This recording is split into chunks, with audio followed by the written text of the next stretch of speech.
Vamos a recapitular un poquito. Bobinas con transistor incorporado y bobinas con transistor dentro del módulo de control. Bobinas con transistor incorporado, bobinas, vean ahí la imagen, entonces tenemos cilindro 1 y cilindro 4 juntos, cilindro 2 y cilindro 3 juntos.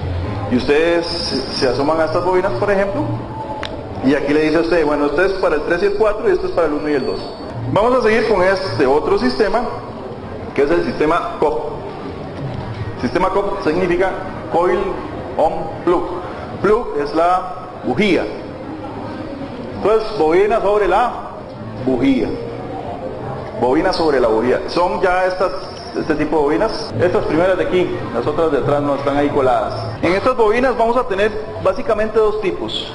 Vamos a tener una que tiene el núcleo y su primario y secundario en el tope, en la parte de arriba, y vamos a tener una que la tiene en la parte intermedia, que es este tipo. Entonces en este sistema esto es nuestra bobina y eso es solo cable, por decirlo así. Este es el cable de alta tensión. En este otro tipo de bobina todo esto es el núcleo con su primario y secundario. Estas son un poco más robustas. No sé si en algún momento ven por ahí algún vehículo de performance tiene este tipo de bobinas, o sea, un vehículo de más potencia, porque esa bobina tiene que ser fuerte, tiene un sistema de encendido muy fuerte. Entonces esta como que optimiza más, por decirlo así, más componente, más sustancia, de primario y de secundario y de núcleo laminado. Entonces ahí se las van a encontrar. Bueno, continuemos. En este tipo de bobinas vamos a tener, generalmente, hay ciertas bobinas de estas que tienen transistor fuera, pero generalmente casi todas tienen el transistor dentro de la misma bobina. Esto tiene transistor aquí, esto tiene transistor ahí. Tienen transistor internamente en la bobina. Y aquí sí es cierto que no podemos medir absolutamente nada. Podemos llegar a medir los pulsos de el módulo de control, podemos llegar a medir si hay positivo, podemos llegar a ver si hay masa, pero aquí no podemos medir nada. ¿Por qué? Vamos a ver esta figurita, ahí está el secundario. Veamos el primario. El primario viene a través del positivo y llega al primario y lo cierra masa el transistor. ¿Y dónde está la masa? Está por este lado. Si yo tratara de medir entre positivo y la masa, no veo nada porque el transistor no está activado. Entonces ahí no puedo hacer ninguna medición. Me voy por positivo, tal vez tratando de medir el secundario. Dicen, ahora sí, ahí sí mido el secundario, pero resulta ser que tiene una resistencia especial aquí, que tampoco miden absolutamente nada. Ustedes tratan de medir ahí y no hay nada. Creo que es este punto 6, resistor supresivo. Ese resistor supresivo, ustedes tratan de medir ahí, secundario, no se encuentran nada, no dice nada. Ahí la chispilla salta y sale, pasa por el resistor y sale directamente al cable. Y si quieren medir ahí y sacar eso, pues lo dañan todo, lo quiebran. Pero entonces ahí no podemos hacer mediciones. Hay unos instrumentos ahora que hacen capacitivos, se llaman, que dan, por decirlo así, como un promedio de lo que está sucediendo. Son bastante exactos, pero lo que hacen es promediar lo que está sucediendo. Te dicen si hay alta tensión, te dicen cuánto dura el tiempo de quemado, te dicen hasta el tiempo de quemado en una pantallita, y son bastante exactos, pero yo he probado y a veces hay una cuestión ahí con alta tensión y la arrimo y ya me están midiendo algo, porque es capacitivo, él recibe las altas tensiones y trata de hacer una configuración de lo que está pasando. Pero yo lo he probado y por ahí me meto donde hay alguna cuestión con alta tensión y lo arrimo y ya está midiendo algo. No es tan verídica esa medición como la que hacíamos antes, ¿verdad? En estas bobinas nos encontramos esta y también nos encontramos, bueno, por ejemplo en este caso, ya ahora tenemos una bobina para cada cilindro. Entonces nos encontramos tres cables, en esos tres cables va a haber un positivo, va a haber una masa y va a haber una señal del módulo de control de activación hacia el transistor. O podemos encontrarnos, recuerden el caso Toyota, que genera una señal IGF. ¿Se acuerdan de la señal IGF? La señal de confirmación. Exactamente ahí también viene la señal de confirmación en estas bobinas COP. Entonces tenemos 4 cables uno va a hacer positivo, otro va a ser masa, uno va a hacer señal IGF y otro va a ser la señal de IGT, la de producción de chispa. ¿Se acuerdan de eso? Va de 0 a 5 voltios. Y si ustedes se fijan en esa señal, es constante, dura aproximadamente 2.5 milisegundos. ¿Y qué es lo que hace esto? Viene por acá y tira otra chispa. Viene por acá y tira otra chispa. Y si quisiera hacerlo más rápido, lo que hago es ir arrimando los pulsos. Los pulsos generalmente aquí duran exactamente lo mismo. ¿Por qué? Porque si los dejamos que pase más tiempo, se nos empiezan a quemar los componentes, se nos empieza a quemar ese IGBT que vimos ahora y se nos empieza a quemar la bobina. Entonces, de 2.5 a 3 milisegundos. Y si quiero que pase más rápido, lo que hago es irlos arrimando, o sea, cortando este tiempo bajo. Corto este tiempo bajo y pongo otro pulso aquí. Eso es lo que hace una computadora de estas. Pero hay una señal también, esta es la IGT. Hay una señal que se llama IGF. Esta señal es muy interesante porque les voy a contar qué es lo que hace. La computadora pone 5 voltios resistivos, lo que llamamos un positivo resistivo. Como el mismo positivo que ustedes dicen en el interruptor de la TPS, este positivo se puso a masa y ahora dice 0 y ahora dice ON o dice OFF. Esos son positivos resistivos. Vienen a través de una resistencia y ya sea que un interruptor lo ponga a masa para ver una activación o se abre y ve 12 voltios. Entonces la computadora pone 5 voltios resistivos. Internamente hay un transistor que cada vez que se produce una IGT, no cada vez que se produce una IGT, tiene un control de corriente. Está midiendo la corriente que pasa por aquí. Sensor de corriente.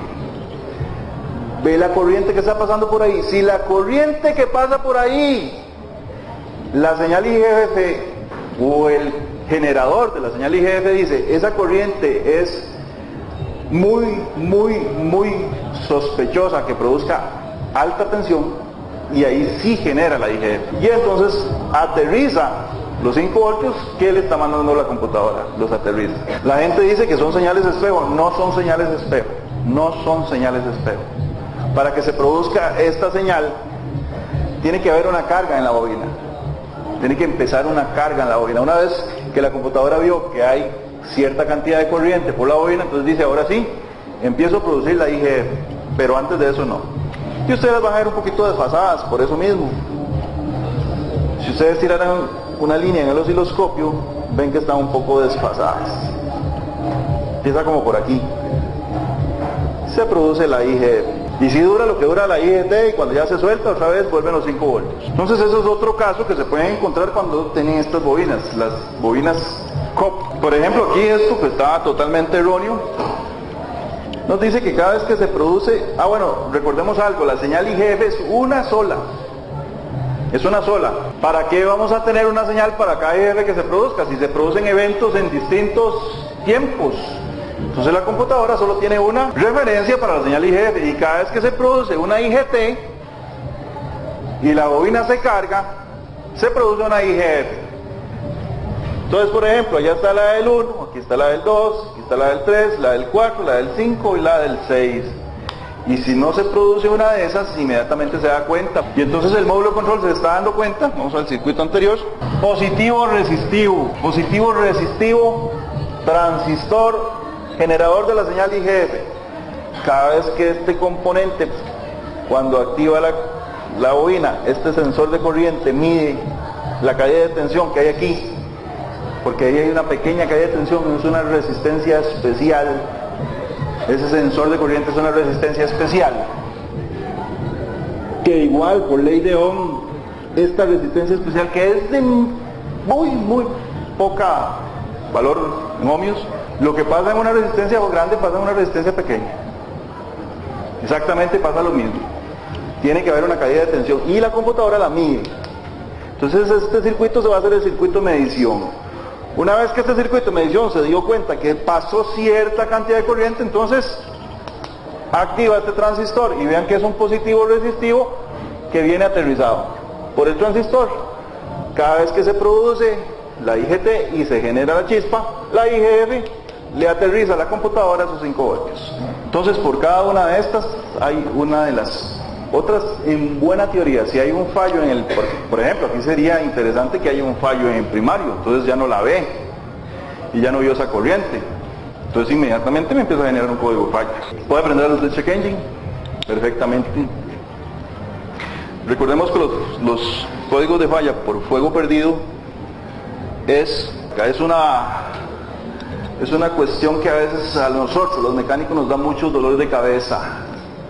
El fuego perdido no necesariamente nos dice a nosotros que falta una chispa. Tengan mucho cuidado con eso. El misfire que ustedes oyen no es, en el 100% de los casos, no es porque falta una chispa. ¿Cómo monitorea la computadora el misfire? La computadora ve la señal de SKP y la señal del SKP siempre anda haciendo esto. Resulta ser que cada vez que un pistón genera una carrera de fuerza, el cigüeñal se acelera.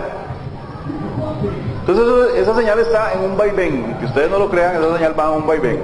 Este pistón genera una carrera de fuerza, acelera el cigüeñal, viene este otro, genera una carrera de fuerza, acelera el cigüeñal, viene el otro, genera y. La computadora agarra, por ejemplo, si estos son señales alternas, por ejemplo, aquí este es el nivel de referencia 0, y aquí tenemos, no sé, hay veces que llegan hasta 20 voltios, ustedes han medido estas señales, hasta 20 voltios llegan, ¿las han visto? Sí, las han visto, les han puesto un osciloscopio, estas señales. Tiene un componente que después de 2.5 voltios aproximadamente, dentro de la computadora, hace esto, por aquí. Genera una señal cuadradita, viene ¡pup! Y cuando esto termina aquí, exactamente termina la señal. Y después sigue otra vez. Se llaman los flancos de la señal, los flancos de la señal. Entonces la computadora lo que está midiendo es este pedazo. Y de ahí saca la relación para las revoluciones del motor. Entonces imagínense ustedes que eso está en un vaivén, se acelera y se desacelera, pero llegó el pistón número 1, o el 3 o el 4, pongamos el 3, llegó el pistón número 3 y no generó esa carrera de fuerza. Y no dio velocidad al cigüeñal. No dio velocidad al cigüeñal. Entonces eso se le abrió en ese punto, porque no se aceleró. Y ahí la computadora dice, fuego perdido. Vean que es por la señal del CKP y del CMP. Se relaciona siempre a un fuego perdido cuando la chispa falla, pero un cilindro con baja compresión hace esto, un inyector taponeado hace esto.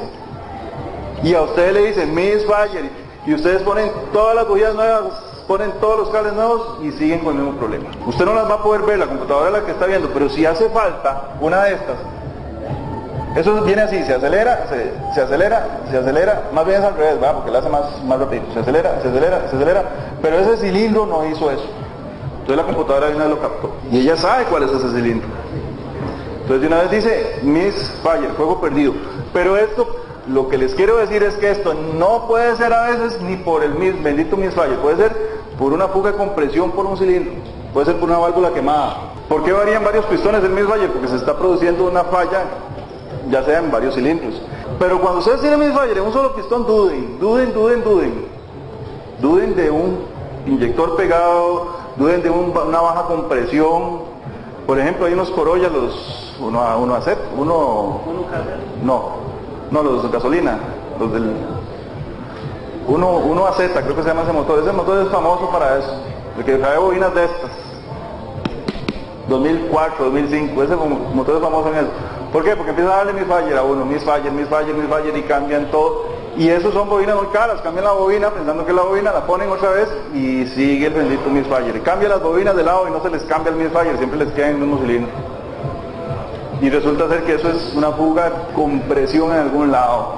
Entonces tengan cuidado con eso. Falso contacto en el conector es muy... Sí, también, claro. De la parte que digamos, ahora al principio hablaba que el sistema de trabaja lo que es la corriente de techo, entonces trabaja lo que son, digamos, el orden 4, 3 y el 2.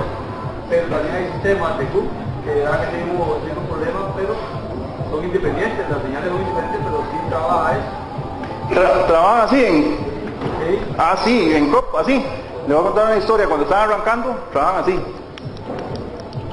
Y después cuando ya empiezan a funcionar, pueden hacerlo... No, pero digamos, vos llegas, por ejemplo, un no Clio o un Platina 1 por ahí. Es que esa es esta bobina, te la voy a enseñar.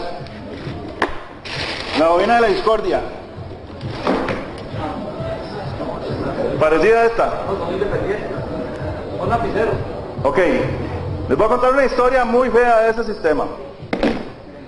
Ese sistema son bobinas que trabajan a 6 voltios y están pues conectadas en serie. Las bobinas están conectadas en serie y trabajan en 6 voltios. Aquí están la 1 y la 3, en la 1 y la 4 y se apagan. Si quitas la 1 se apaga, si quitas la 4 malo se apaga, claro. Ok. Esas bobinas son bobinas que trabajan en la mitad de la tensión, trabajan en 6 voltios y están conectadas en serie. Entonces uno llega y empieza a probarlas y si la deja mucho tiempo se empiezan a quemar y se empiezan a dañar. No es el desecho, sino que es en serie. No, exactamente. Exactamente. Ese es un caso así aislado, el bendito Renault es un caso aislado, pero así es como funciona. Muy buena esa. Muy buena y nos tocó un dolor de cabeza hasta que le dimos a ese sistemilla. Porque no hay mucha información en los diagramas, pero ya uno por ahí se encuentra un diagrama y si usted se queda viendo el diagrama dice, ¿pero qué es esto?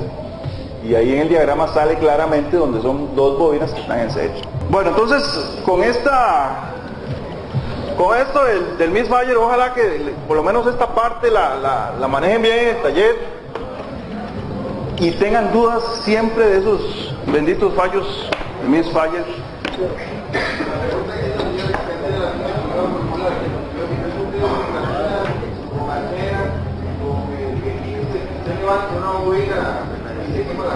Se quema la computadora.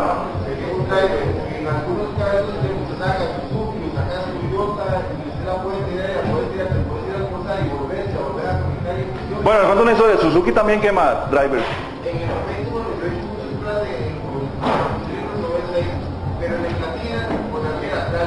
Sí, se quema. Sí, claro, eso es algo que ustedes tienen que tener cuidado, no levanten nunca las bobinas o no. Muchas veces vehículos que ya traen misfire, pero de verdad misfire, que por ejemplo se ha mojado, al lado motor se ha mojado y empieza a saltar chispa por ahí, se quema el driver.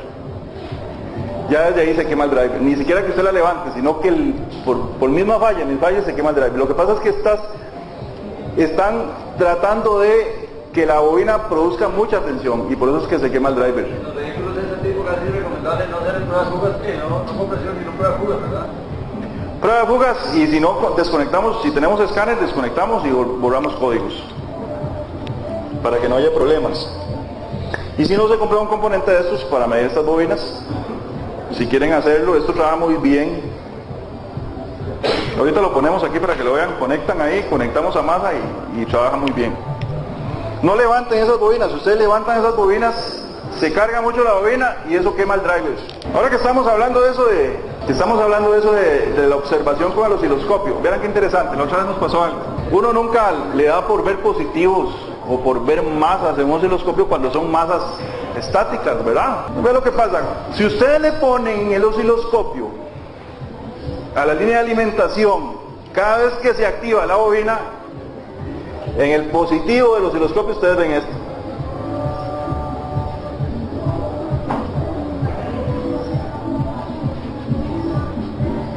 Esto no puede caer más de 2 voltios. Si se cae más de 2 voltios, ustedes tienen un problema con la alimentación y esa bobina no se está cargando bien. O sea, ustedes tendrían que ir a ver si es el switch de ignición o si es el relay que está ahí activando el positivo de esa ignición. Ahí tienen que ir a revisar eso. Otra cosa, se van a la masa y sucede el efecto totalmente contrario. La masa se quiere levantar. ¿Se hace así?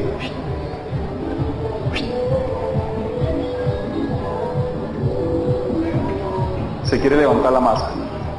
Igual por aquí podemos ver una falla de esas. Simultáneamente. Por aquí no puede pasar de punto 5. Ustedes saben que una caída de tensión ya de punto 5 estamos feos, ¿verdad? No puede pasar punto 3, punto 5 voltios. Y tiene una masa bien fuerte, pero si la masa en ese momento le hace falta, estamos feos.